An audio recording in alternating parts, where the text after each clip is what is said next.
Sud Radio, l'invité politique, Jean-Jacques Bourdin. Il est 8h35, bonjour à toutes et à tous. Vous voulez savoir, alors parlons vrai ce matin avec Marine Le Pen, députée du Pas-de-Calais et présidente du groupe RN à l'Assemblée nationale. Marine Le Pen, bonjour. Bonjour. Merci d'être avec nous. Notre dernier sondage quotidien, IFOP fiducial, pour Le Figaro, LCI et Sud Radio, participation 49,5. Jordan Bardella est à 33, Valérie Hayé à 15, Raphaël Glucksmann à 14, Manon Aubry 7,5, François-Xavier Bellamy 7, Marion Maréchal 6, Marie Toussaint 5,5. Marine Le Pen, franchement, ce qui vous importe, n'est-ce pas avant tout d'infliger une lourde défaite à Emmanuel Macron ? Pas seulement, mais aussi, oui, disons-le clairement, d'abord parce qu'il est responsable de l'Europe qui, je crois, fait souffrir des millions de nos compatriotes. C'est lui, il s'en est d'ailleurs glorifié, d'avoir été à l'origine de toute une série de décisions, d'avoir impulsé en quelque sorte une Europe qui se détourne des peuples, qui avance contre eux, et donc la politique qu'il mène ou qu'il fait mener au sein de l'Union européenne est le pendant de la politique qu'il mène au niveau national. Donc nous sommes dans une élection de mi-mandat. Nous sommes dans la seule élection nationale de tout le mandat. Il n'y en aura pas d'autres. Après, il n'y aura que les municipales avant les présidentielles. Donc, il est évidemment très important que les Français se mobilisent dans cette élection pour lancer un double signal. Le signal qu'ils ne veulent pas de l'Europe de Macron et le signal qu'ils ne veulent pas, au niveau national, de la politique de Macron. En cas de lourde défaite de la liste de Valérie Hayé dimanche, est-ce que vous lancez ce matin un appel à la dissolution de l'Assemblée nationale ? Je pense que c'est la cohérence de la Ve République. La réalité, c'est que... même si la Constitution ne le prévoit pas. Si, la Constitution prévoit que le président de la République peut dissoudre. Bien sûr. On est d'accord. La Constitution, justement, le général de Gaulle a souhaité que, en cas de crise politique, le président de la République puisse retourner en réalité aux Français. C'est-à-dire que renvoyer les Français aux urnes. Et si, je suis désolé, mais si la liste d'opposition, la liste d'alternance fait le double de la liste du pouvoir en place, alors nous sommes évidemment dans une crise politique. Et quelle légitimité pourrait avoir le président de la République à mener des réformes qui aujourd'hui sont encore cachées, mais dont on connaît quelques contours, la réforme de l'indemnisation du chômage, la poursuite du Mercosur, et j'en passe, s'il représente 15% des Français. C'est ça la vraie question. Donc, moi je trouve ça sain, quand il y a une crise politique, qu'on retourne vers les Français en leur disant, écoutez, si vous n'êtes pas d'accord avec la majorité actuelle, choisissez donc une nouvelle majorité. Le Mercosur, le pouvoir dit non. Nous reviendrons sur le libre-échange. À l'automne, vous serez jugé en correction. On peut dire non, mais enfin, il se trouve que celui qui est chargé de la négociation du Mercosur a dit « Nous continuons à négocier, nous avons un mandat de la France, voilà ». Bien, à l'automne, vous serez jugé en correctionnel dans l'affaire des assistants parlementaires européens du FN. Si vous êtes condamné, inéligible, est-ce que Jordan Bardella sera le candidat du RN en 2027 ? Non mais, pardon de ne pas me mettre dans cet état d'esprit et dans cette hypothèse. C'est possible. Non mais, tout est possible, mais je ne veux pas faire de politique fiction et encore moins de justice fiction, vous voyez, parce que c'est peut-être encore plus aléatoire. Bon, donc il n'y a absolument aucune raison pour que je sois victime d'une peine, d'abord, parce que je suis totalement innocente des faits qui me sont reprochés, et encore plus impossible, à mon avis, que l'on prive les Français de la possibilité de voter pour une candidate qui, aujourd'hui, est donnée potentiellement gagnante à l'élection présidentielle. Bien, Marine Le Pen, l'Assemblée nationale, des députés LFI habillés aux couleurs de la Palestine, un drapeau palestinien brandi une nouvelle fois. Quelle réaction ? Que dites-vous ? Vous étiez à l'Assemblée hier ? Oui, bien sûr, j'étais à l'Assemblée. Oui. D'abord, je dis que ce mouvement ne défend plus jamais la France et les Français. Plus jamais.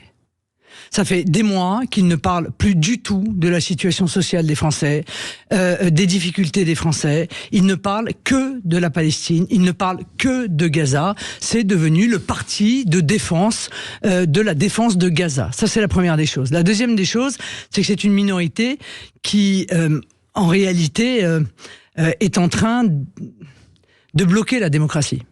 Et la démocratie, elle est fragile parce que elle ne fonctionne que si tout le monde joue le jeu, en quelque sorte. Et on voit bien que mardi après mardi, toutes les questions au gouvernement sont maintenant arrêtées, perturbées, parce que c'est un happening permanent et ils transforment l'Assemblée nationale en ZAD. C'est la démocratie qui est en danger ? Oui, parce qu'elle a besoin de fonctionner, si vous voulez. Elle a des règles.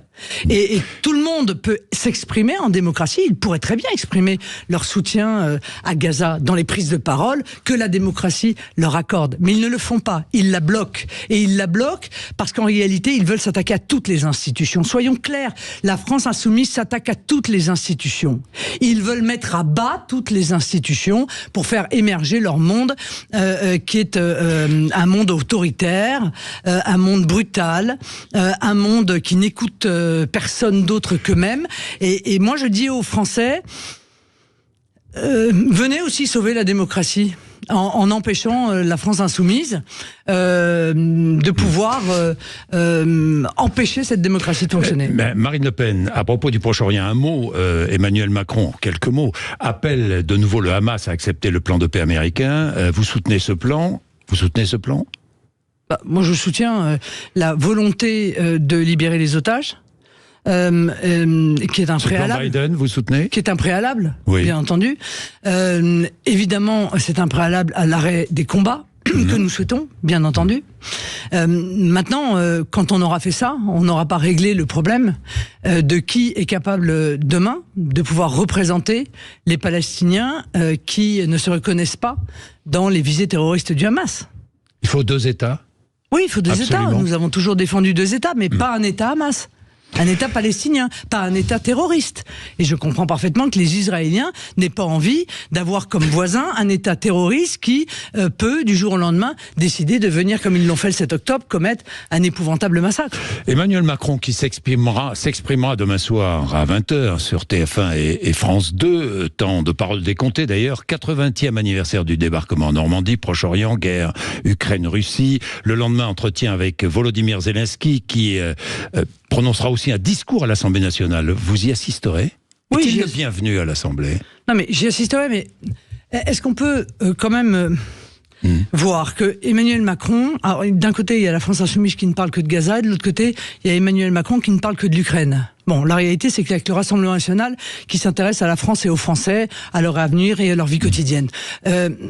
Emmanuel Macron a instrumentalisé l'Ukraine depuis d'ailleurs 2 ans en réalité. Il l'a fait pendant la campagne présidentielle, il continue à la faire presque jusqu'à la nausée. C'est gênant. Voilà, je le dis, c'est gênant. Moi, je suis ravi d'accueillir M. Zelensky à l'Assemblée nationale. Il est le bienvenu. Mais le vendredi... Il est le bienvenu. Oui, mais bien, il est toujours le bienvenu. Mais le vendredi, c'est-à-dire quelques heures avant la fin de la campagne, le dernier jour de campagne électorale utile, au dernier moment, on a reçu un SMS pour apprendre ça hier soir. C'est une manipulation de l'opinion ? Oui, c'est une volonté de manipulation de l'opinion, bien sûr. C'est une instrumentalisation de la part d'Emmanuel Macron du conflit en Ukraine. Et c'est pas respectable, Monsieur Bourdin. Ça n'est pas respectable parce que derrière, il y a des dizaines de milliers de jeunes hommes qui sont massacrés, qui meurent, parce que la guerre fait des morts, des massacres, des veuves, des orphelins. Et réussir à tenter de tirer un avantage de cela sur le plan électoral, je trouve ça profondément indigne. Et je pense que M. Zelensky n'y est d'ailleurs pour rien. Mais que tout à fait évidemment, on lui a demandé au dernier moment de venir intervenir à l'Assemblée nationale dans ce but. Voilà, il faut vraiment qu'Emmanuel Macron soit en difficulté pour faire ce genre de manœuvre. Est-ce que le sort de l'Ukraine occupée est comparable au sort de la France occupée entre 40 et 44 aujourd'hui ? Non mais l'Ukraine aujourd'hui est en guerre. C'est pas seulement, pardon, mais l'Ukraine est occupée. 20% de son territoire c'est pas seulement, a même été annexé vous avez raison, mais par les Russes. Non mais attendez, c'est pas seulement une occupation, c'est une guerre. Ils sont en guerre. Il y a des fronts, comme nous l'étions. Il y a des fronts. C'est absolument épouvantable. Mais si c'est ça, encore une fois, l'objectif des commémorations, là encore, c'est indigne. Parce que vous voyez, non mais je vous demande, est-ce qu'aujourd'hui le sort de l'Ukraine est comparable Monsieur Bourdin, à celui que nous avons vécu. Ce que je voudrais vous dire, c'est que on est aux 80 ans du débarquement. Oui. Et toutes les familles françaises ont dans leur famille des grands-parents, des arrière-grands-parents qui sont morts. On a tous dans notre conscience collective la souffrance, les privations qui ont été celles de la Seconde Guerre mondiale. Et encore une fois, venir essayer de tirer un avantage politique de ce moment qui doit être un moment d'unité nationale, un moment de souvenir, un moment d'hommage aussi à ceux qui se sont sacrifiés, c'est mal. On a l'impression qu'il n'y a plus de morale du tout en politique, et ça, c'est le fait d'Emmanuel Macron. Parce que la politique et la morale, je suis désolé de vous le dire, mais ça n'est pas contradictoire. Mais je vous repose la question, est-ce que le sort de l'Ukraine est comparable au sort de la France entre 40 et 44, aujourd'hui ? Je peux pas vous dire, c'est une guerre. Il y a une partie de. Est-ce que vous demandez à la Russie Est-ce que vous demandez à la Russie je comprends de retirer... pas quel est le but de la question en fait. 20% du. Alors, je vais la poser autrement. 20% du territoire annexé, du territoire ukrainien aujourd'hui. Est-ce que vous demandez à la Russie de retirer ses troupes du territoire ukrainien ?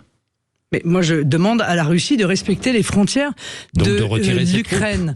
Donc de retirer ses troupes. Évidemment, évidemment, de retirer ses troupes et d'arrêter cette guerre. Mais si vous voulez, je ne suis pas naïve. C'est ce qu'Emmanuel Macron doit demander à Vladimir Poutine, de retirer ses troupes. Non, mais je ne suis pas naïve, et vous ne l'êtes pas non plus, Monsieur Bourdin. Non, pas du tout, non. Donc vous savez très bien que l'issue de cette guerre ne sera pas militaire. Vous le savez, tout le monde le sait, car il n'y a quasiment plus aucune guerre d'ailleurs qui a une issue militaire. L'issue de cette guerre, elle sera négociée, chacun le sait. Et d'ailleurs, il y a des négociations qui sont actuellement en cours, qui sont menées par un certain nombre de puissances auxquelles nous ne participons pas, et je le regrette parce que je pense que c'est un des grands rôles de la France, en réalité, que d'être capable de faire cesser ce type de conflit.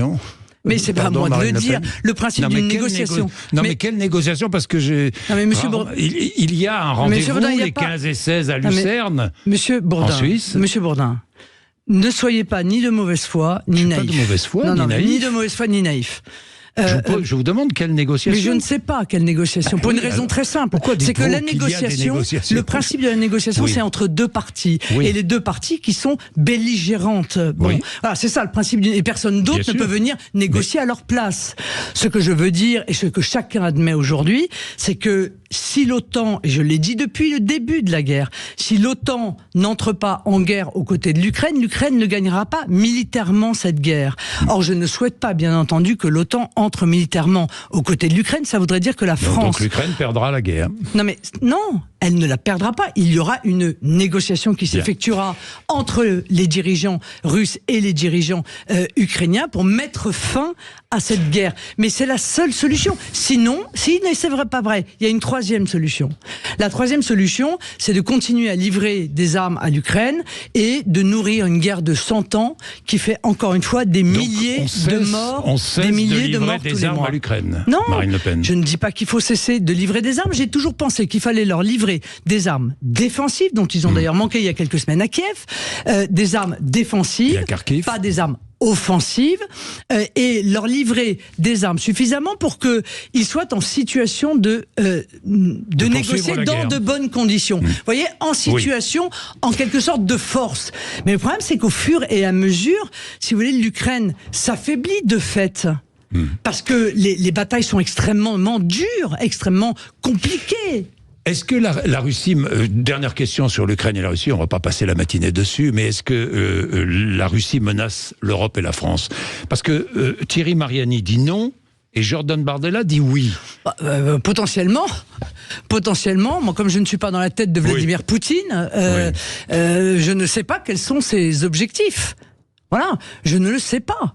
Je ne sais pas. Et comme je ne sais pas quels sont ses objectifs, gouverner, c'est prévoir. Et donc je pense que la France ne doit pas non plus trop se départir de ses capacités militaires.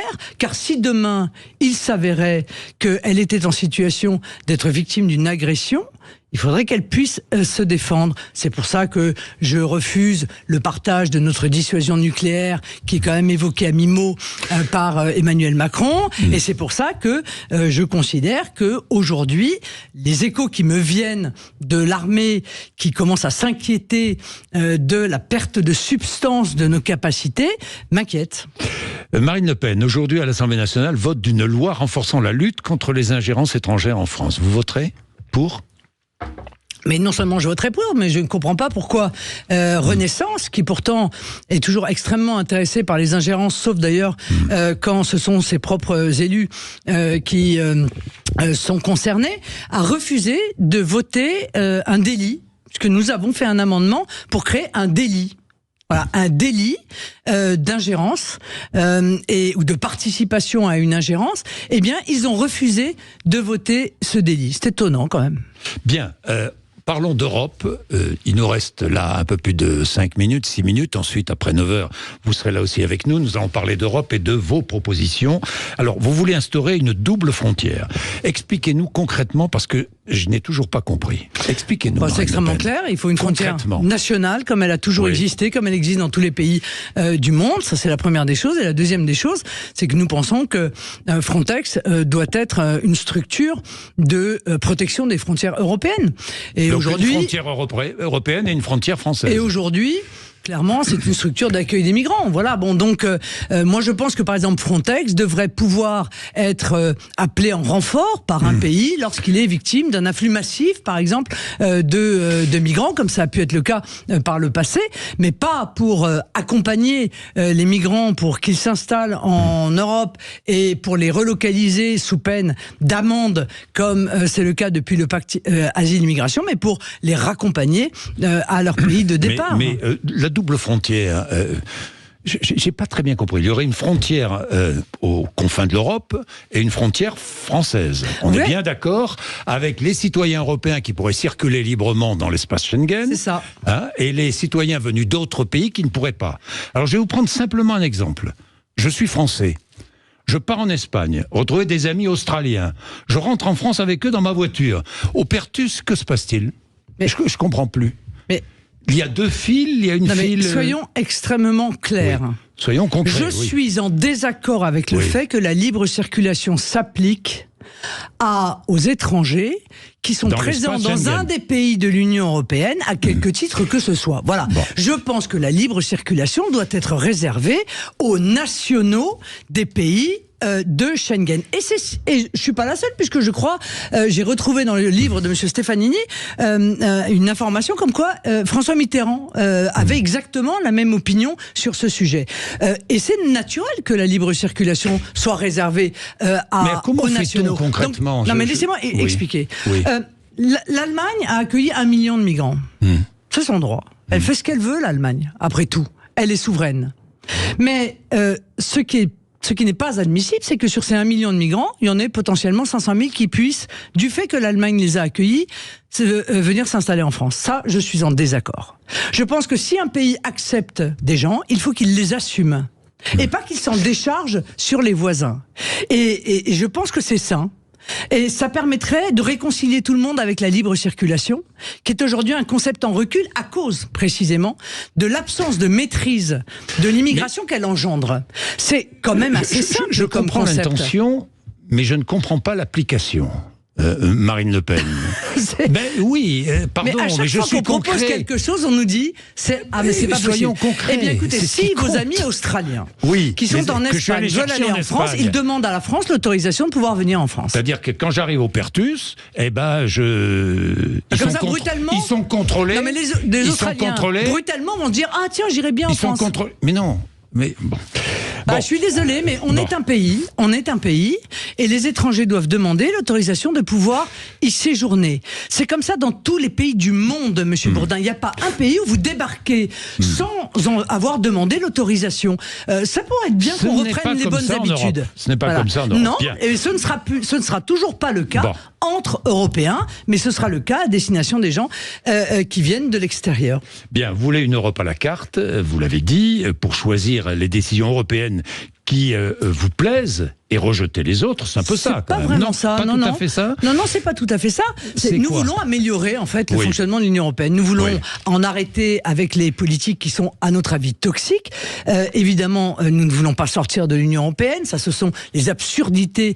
Vous vouliez. Oui, c'est vrai. Mais nous avons expliqué. Oui. Mais nous avons expliqué de manière extrêmement claire. Vos électeurs sont favorables à la sortie. Mais nous avons sont favorables à la sortie de l'Union européenne. Nous avons expliqué vos électeurs, à plus de 60%. Non, nous avons expliqué de manière extrêmement claire quand nous avons changé d'avis sur ce sujet, et nous avons changé d'avis parce qu'on ne quitte pas la table quand on est en train de gagner la partie, Monsieur Bourdin. À l'époque, nous étions isolés. Aujourd'hui, nous ne le sommes plus. Aujourd'hui, il y a toute une série de forces politiques et même un certain nombre de pays de plus en plus nombreux qui partagent notre avis. On peut donc faire changer l'Union européenne. Eh bien, faisons-la changer.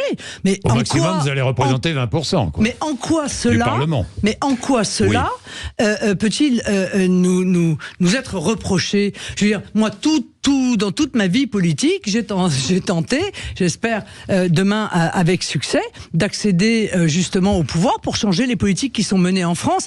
Et c'est pas pour ça que je veux quitter la France. Bon, eh bien, il en est de même de l'Union européenne. Et à chaque fois que l'on propose quelque chose, on nous dit mais c'est un Frexit caché. Non, nous voulons effectivement améliorer Schengen.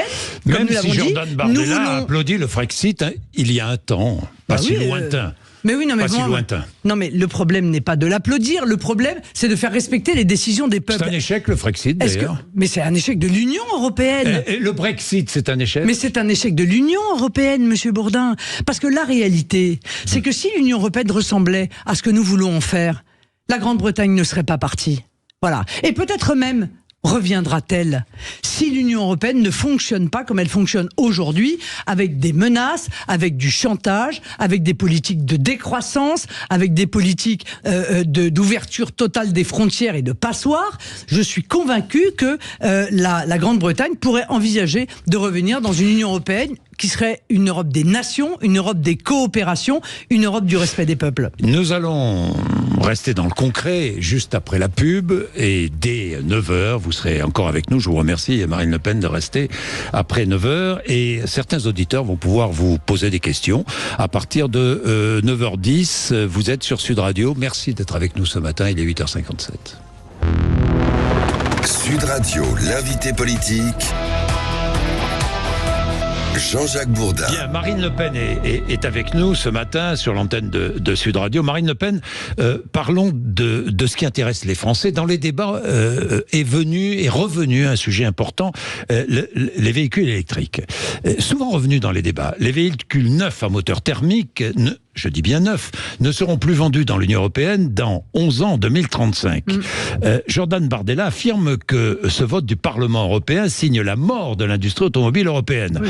Vote il y a 5 ans. J'imagine que vous dites la même chose. Alors, j'ai une question toute simple. Que répondez-vous à Carlos Tavares, patron de Stellantis, et Luca Di Meo, patron de Renault, qui expliquent qu'il n'est pas question de revenir en arrière, que les politiques se sont emparés du sujet à contre-temps et qu'ils sont prêts à proposer des voitures électriques européennes à moindre prix? Ils ne peuvent plus faire autrement. Ils n'ont plus les moyens de construire des voitures. Donc on ne revient plus en arrière. Mais ils peuvent plus faire autrement. Ils n'ont plus les moyens de vendre des voitures thermiques. Ils se sont mis en situation de faire de l'électrique. Et je vais vous dire même, ils ont vendu 50% de leur département voitures thermiques à la Chine, qui, elle, n'a pas abandonné les voitures thermiques. Voilà. Donc, ils n'ont plus d'autres possibilités. C'est un peu comme les types qui vous vendent les éoliennes, si vous voulez, après que on ait arrêté d'investir dans le nucléaire. Voilà. Ça a été une erreur majeure. Sur le plan écologique, il y a beaucoup à dire, d'ailleurs, sur le bénéfice, en réalité, des voitures électriques par rapport aux voitures thermiques. Il y a beaucoup à dire en matière de dépendance. Sur l'ensemble du cycle de vie des véhicules, l'électrique a un meilleur bilan écologique que le moteur thermique. Non, d'autant que moi je crois beaucoup au progrès. Je pense que les problèmes écologiques et environnementaux seront résolus par le progrès, pas par la décroissance. Et je pense que avec des recherches qui auraient pu continuer, on aurait pu arriver à des voitures thermiques qui roulaient au 2 litres au 100. Donc le problème aurait été réglé. Est-ce qu'il faut revenir sur cette mesure ? Il faut, en tout cas, oui, bien sûr, il faut revenir sur cette mesure d'interdiction. C'est pas ce que disent les professionnels de l'automobile. Il faut revenir sur cette mesure d'interdiction, bien entendu. Il faut que les gens puissent avoir le choix. Et il faut continuer, encore une fois, les recherches pour obtenir que les voitures consomment de moins en moins, polluent de moins en moins, ce qui est déjà le cas. Car les voitures thermiques ont fait des progrès absolument spectaculaires dans le domaine de la baisse de pollution en l'espace de 30 ans. Donc, il faut croire au progrès. Vous savez, les écologistes, c'est ceux qui, à l'époque de l'âge de pierre, disaient il faut arrêter de faire des flèches avec des pierres parce qu'il n'y a plus y avoir de pierre. Et puis entre-temps, on a découvert le fer, merveilleux, l'homme est génial. Voilà. Eh bien moi, c'est ça ma théorie, c'est que c'est avec, encore une fois, les progrès, la recherche et le génie de l'homme qu'on arrivera à résoudre les problèmes environnementaux. Mais il y a des réalités, Marine Le Pen. Plus on attend, et si l'on revient sur ce vote, plus l'écart avec les Chinois sera grand. Nous avons lancé des productions de batteries en France, en Allemagne, en Italie, de moteurs, d'équipements, réaménagement des usines, formation des salariés, un revirement. Voilà ce que disent les deux grands patrons. Mais pourquoi un revirement? Un revirement. Ne pas interdire n'est pas un revirement.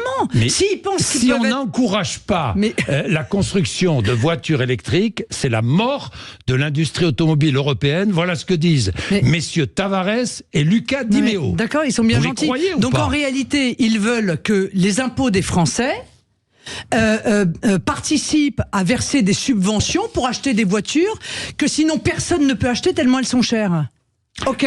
Elles ne seront plus chères, vous le savez bien, Marine Le Pen. Écoutez, on verra. C'est ce qu'ils promettent. Moi, je suis pour que les gens aient le choix entre acheter une voiture thermique ou acheter une voiture électrique s'ils le souhaitent. Ils ont le choix jusqu'en 2035. Mais ne nous leurrons pas, nous construisons des batteries, etc. Il n'en demeure pas moins que les terres rares, elles viennent pas de chez nous. D'accord? Elles viennent de la Chine et c'est eux qui ont quasiment le monopole dans ce domaine. Non. Donc, des accords viennent d'être passés avec l'Australie, qui est gros producteur de terres rares, gros producteur de cobalt. Et comme on n'en cherche pas, parce qu'on s'interdit d'aller chercher en plus dans nos sous-sols, notamment marins, potentiellement des terres rares, parce que les écologistes nous en empêchent. Ils ont fait beaucoup de mal, ces écologistes, l'air de rien, pour le progrès en réalité.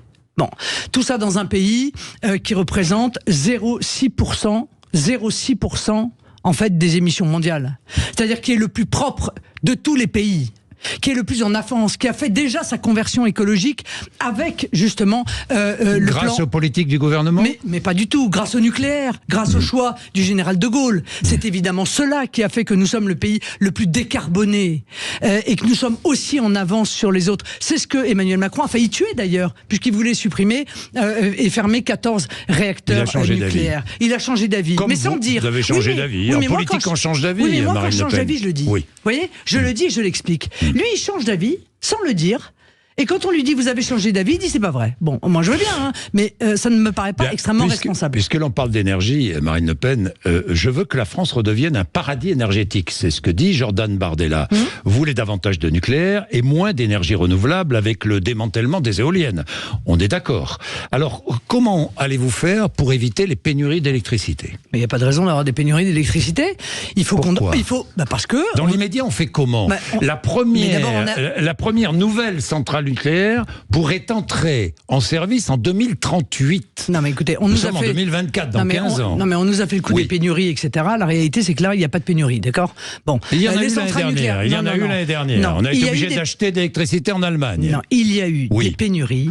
Parce qu'on a arrêté d'investir dans nos centrales nucléaires, parce que le président de la République avait dit le nucléaire c'est fini, on va fermer 14 réacteurs et on va éteindre la filière nucléaire. Voilà ce qu'il avait dit. Donc les gens arrêtent d'investir dans le nucléaire. Vous comprenez? C'est un peu comme les barrages hydroélectriques qui sont un élément absolument fondamental de notre mixte. Eh bien on a arrêté d'investir. Pourquoi? Parce que l'Union européenne nous a dit il va falloir privatiser, donc on ne met pas d'argent dans des choses qu'il va falloir privatiser. Donc il faut arrêter l'idée de privatiser évidemment les barrages, il faut s'y opposer, il faut investir dans cette énergie hydroélectrique parce qu'elle est fondamentale, encore une fois, dans notre mixte.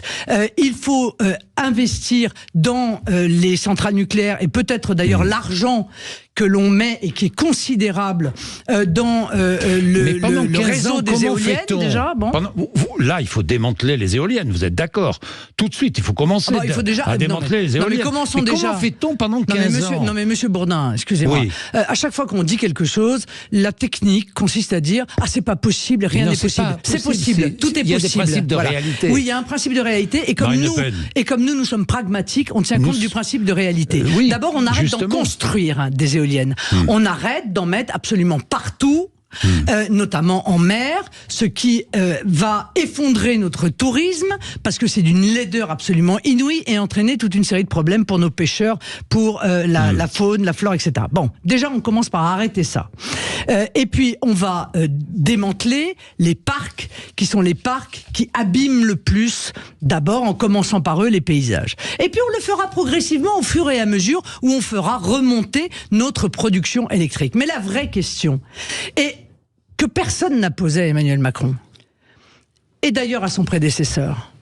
Pourquoi être entré dans le système de tarification européen de l'électricité alors que nous avions l'électricité la moins chère d'Europe?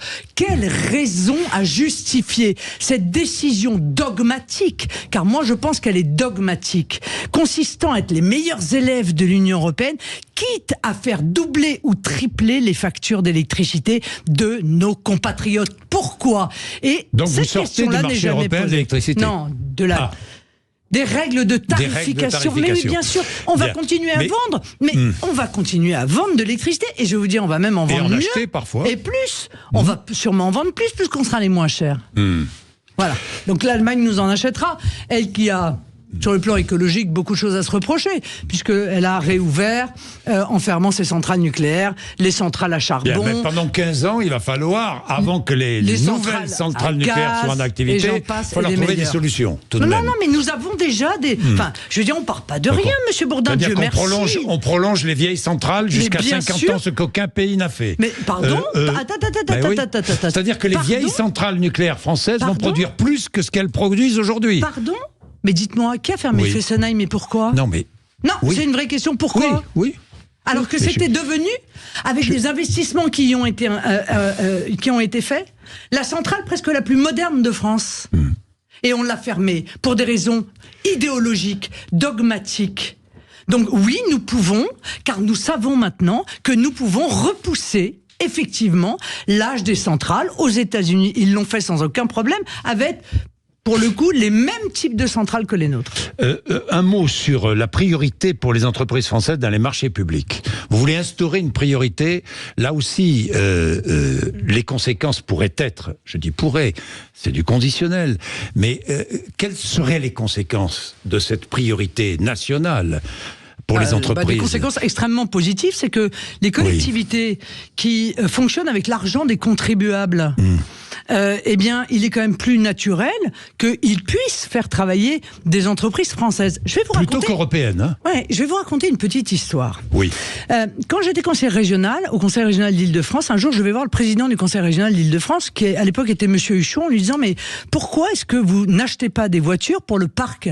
Et pourquoi vous les louez, ce qui coûte beaucoup plus cher? Il me dit, parce que avec les règles de l'Union européenne, je n'ai pas le droit de choisir des voitures françaises si je les achète, alors je préfère les louer, parce que là, j'ai le droit de choisir des voitures françaises. Voilà où nous en étions, c'était il y a 20 ans. Donc moi, je considère que c'est absurde et qu'il est naturel que l'argent des Français dépensé par les collectivités puisse bénéficier à des entreprises françaises, sans être obligées d'être mises en concurrence avec des entreprises européennes dont parfois les coûts sociaux sont évidemment inférieurs et qui donc même s'il y a des règles sociales et qui donc gagnent le marché parce que le principe de l'Union européenne, c'est le moins 10 ans.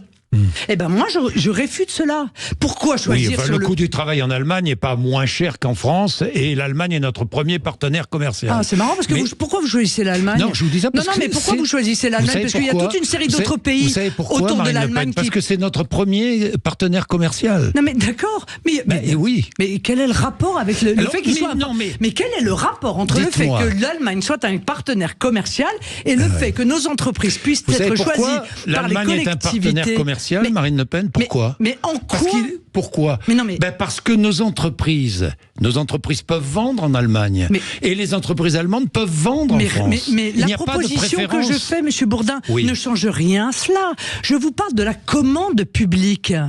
Alors, moi, je suis désolé, mais je connais les Allemands. En règle générale, les Allemands achètent des voitures allemandes parce qu'ils considèrent que c'est normal de faire une forme de patriotisme. C'est dommage que ça ne soit pas porté par nos dirigeants en France. Et donc, je pense que les collectivités, quand elles le peuvent, font travailler les entreprises allemandes. Je ne demande rien d'autre que le fait que les collectivités puissent faire travailler les entreprises françaises et même les choisir parce qu'elles sont françaises sans se faire taper sur les doigts par l'Union européenne. Pour le reste, il y a évidemment une liberté totale du marché, unique, aucun problème. On va continuer à s'acheter des choses, à travailler. Non, pas du libre-échange. Ça n'a rien à voir. Je vous parle du marché européen. Je ne vous parle pas du libre-échange. Je suis effectivement opposé aux accords de libre-échange. Vous savez combien il y en a là maintenant ? 42. Le monde entier, quoi. Le monde entier, en fait. On a ouvert nos portes commerciales au monde entier. Et on s'est ouvert des marchés. Et on croit... Et on s'est ouvert des marchés. Oui, le seul problème, c'est qu'à un moment donné, il faut juger l'arbre à ses fruits, Monsieur Bourdin. Alors moi, je veux bien qu'on nous explique que le libre-échange, c'est très bien. Moi, je vous dis que ça n'est pas très bien, que c'est d'abord un danger pour notre santé, parce que sur les importations alimentaires que nous faisons, nous n'avons pas les mêmes exigences que par rapport aux productions qui sont nationales. Mais de surcroît, on voit quand même dans quel état économique est notre pays. On voit notre désindustrialisation. On voit l'état de notre agriculture. Enfin, on voit bien que ça ne fonctionne pas de faire des accords de libre-échange avec le monde entier. On voit qu'un certain nombre de pays ont bénéficié de ces accords de libre-échange pour eux exporter leurs voitures allemandes, par exemple, en sacrifiant bien souvent l'agriculture française. J'ai une dernière question, parce que le temps passe et je voudrais vous laisser répondre aux questions de Sylvain et Raphaël, deux auditeurs. J'ai une dernière question. Est-ce que, les yeux dans les yeux, vous me certifiez aujourd'hui, Marine Le Pen, que Jordan Bardella ne sera jamais un rival? Mais... je ne vois pas pourquoi vous voulez à tout prix essayer de mettre un coin entre Jordan et moi. C'est pas un coin, c'est la politique. Vous connaissez la politique bien mieux que moi. J'ai proposé vous savez quelles sont les rivalités en politique. Vous savez quelles sont... Comment... Regardez dans votre propre parti. Vous avez connu Bruno Maigret, vous avez connu Florian Philippot, qui ont voulu exister. Vous le savez bien. Mais je connais ça mieux que quiconque. Ben oui, je sais. C'est pour ça que je vous pose la question. Ce que je sais, c'est que Jordan et moi, nous travaillons tous les jours ensemble, et depuis maintenant des années, que nous nous apprécions, que nous nous respectons, et que nous avons proposé aux Français un duo.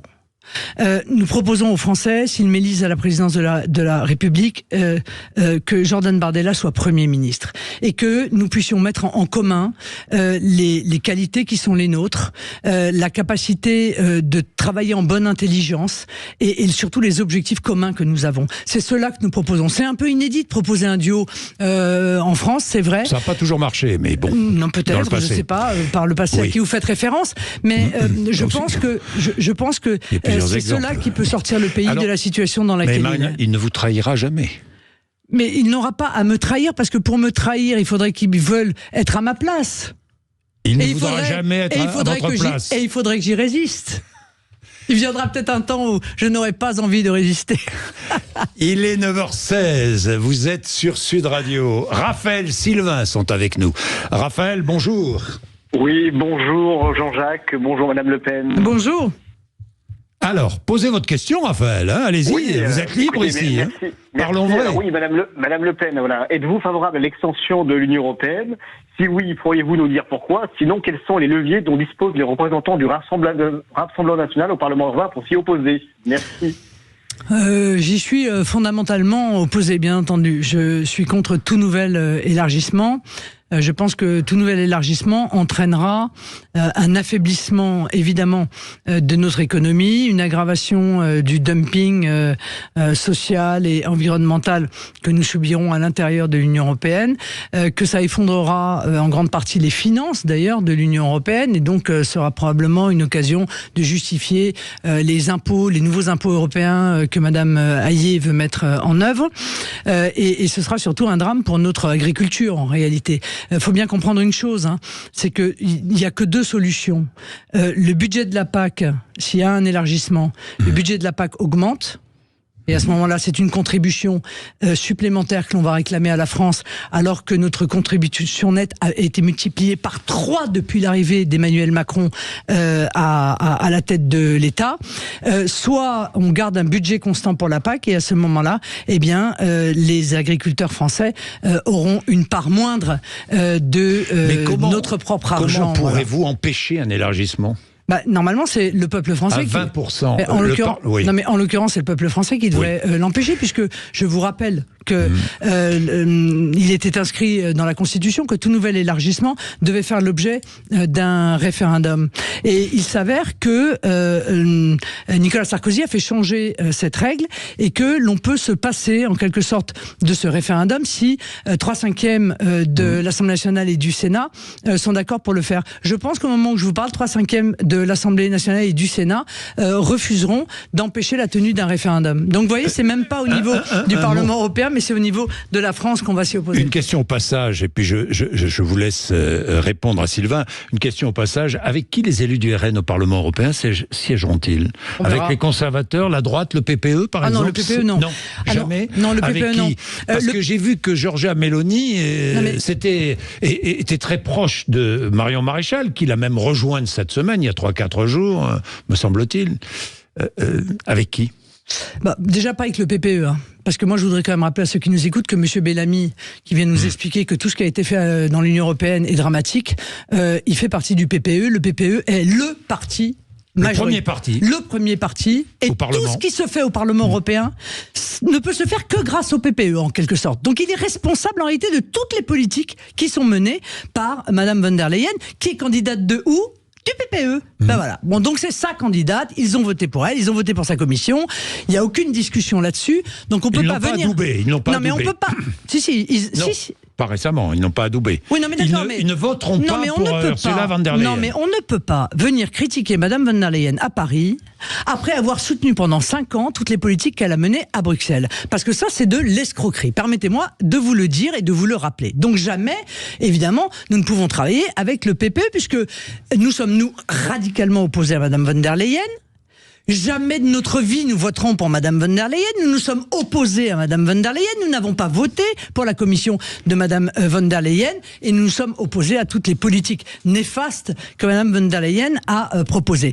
Et c'est la question que j'ai posée à Mme Meloni d'ailleurs. C'est un peu la ligne rouge en quelque sorte. On peut envisager, parce qu'on a incontestablement des visions communes sur un certain nombre de sujets. Mais si elle soutient Mme von der Leyen, c'est vrai que c'est compliqué. Voilà. Elle n'a toujours pas répondu à cette question, ce qui est plutôt rassurant. Elle aurait pu me dire oui, je vais soutenir Mme von der Leyen. Bon, elle ne l'a pas dit pour l'instant, et donc après tout, tous les espoirs sont permis.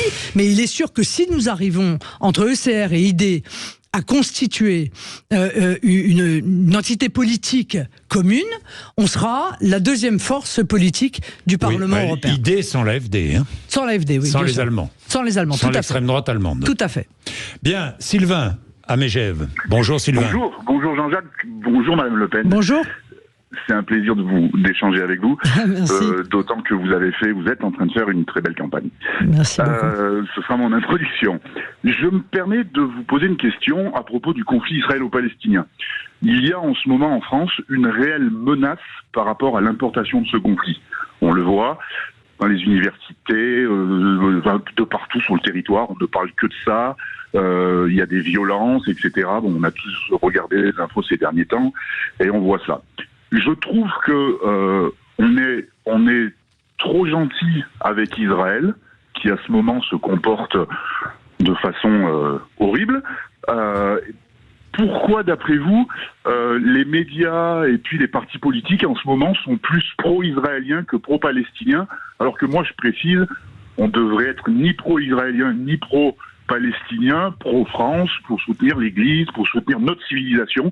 Et aujourd'hui, ces individus des deux camps, qu'ils soient juifs ou Sylvain, est-ce que... Alors, Sylvain, est-ce que je peux vous apporter une réponse ? Je pense que vous avez ce sentiment-là parce que ceux qui défendent les Palestiniens, en réalité, ne défendent pas les Palestiniens. Ils défendent le Hamas. Et quand on veut défendre vraiment les Palestiniens, on combat le Hamas. Parce que le Hamas est la pire chose qui puisse arriver aux Palestiniens. Parce que c'est le Hamas qui commet des actes terroristes, c'est le Hamas qui, en réalité, déclenche la guerre, c'est le Hamas qui se sert de la population civile comme bouclier humain depuis toujours et qui fait vivre d'ailleurs les Palestiniens depuis des années sous une forme de régime qui les prive de leur liberté et qui est autoritaire. Donc c'est un peu ça la difficulté, si vous voulez. C'est qu'en réalité, par exemple, la France insoumise et toute une série d'autres ne défendent pas les Palestiniens. Ils défendent le Hamas. Et donc il faut en effet défendre les Palestiniens, bien entendu, mais il ne faut pas, au travers de cela, tomber dans cette dérive qui consisterait à défendre un groupe terroriste dont je pense qu'il faut espérer la disparition. Sylvain vous demande aussi si vous soutenez Benjamin Netanyahou et sa politique. Je ne parle pas de l'homme, je parle de sa politique. Mais je n'ai à soutenir personne, je ne suis pas, encore une fois, dans cette situation. La vraie question, c'est... Est-ce qu'il conduit son pays dans le mur ? Non, la vraie question, c'est est-il possible, militairement, de vaincre le Hamas? C'est la seule question possible. Je ne suis pas sûr. Voilà. Je ne suis pas convaincu de cela. Je pense que il y aurait lieu. Alors, vous allez me dire, vous mettez toujours tout le monde autour de la table. Mais je pense qu'encore une fois, c'est le rôle de la France. Mais oui, je pense qu'il faut mettre tout le monde autour de la table, y compris les pays arabes, y compris les qui pas peuvent avoir. Pas le Hamas. Non, justement, les pays arabes qui peuvent avoir justement, qui est déjà fait. Qui peuvent avoir justement probablement les moyens de permettre au peuple palestinien de se choisir des dirigeants qui ne soient pas des adeptes du terrorisme, du massacre et de l'effondrement des libertés individuelles. Merci Marine Le Pen d'être venue nous voir ce matin sur l'antenne de Sud Radio. Vous voulez réagir, ce n'est pas compliqué, 0826 300 300. Et entre 9h30 et 10h, nous allons débattre, évidemment, sur plusieurs sujets d'actualité. Vous n'allez pas hésiter à intervenir, je le sais. Une grande confrontation.